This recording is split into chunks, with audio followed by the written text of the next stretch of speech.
In this video, we're going to show you how to add an email address to your Facebook account on PC using the latest update.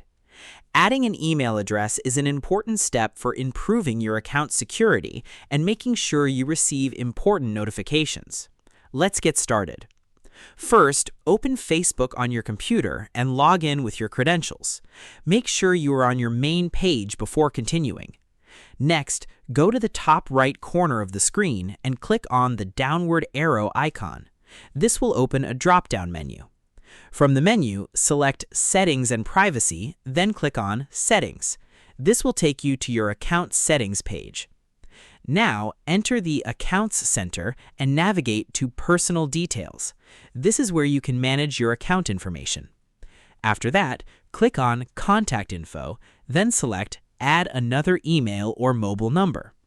Enter your new email address in the provided field. Once you've done that, follow the verification steps shown on your screen. You will typically receive a verification email. Open it and click the confirmation link to verify your email address. And that's it. You've successfully added an email address to your Facebook account. This will help you stay updated with notifications and add an extra layer of security to your account. Thanks for watching. If you found this video helpful, don't forget to like, subscribe, and turn on notifications for more Facebook tips and tutorials. See you in the next video.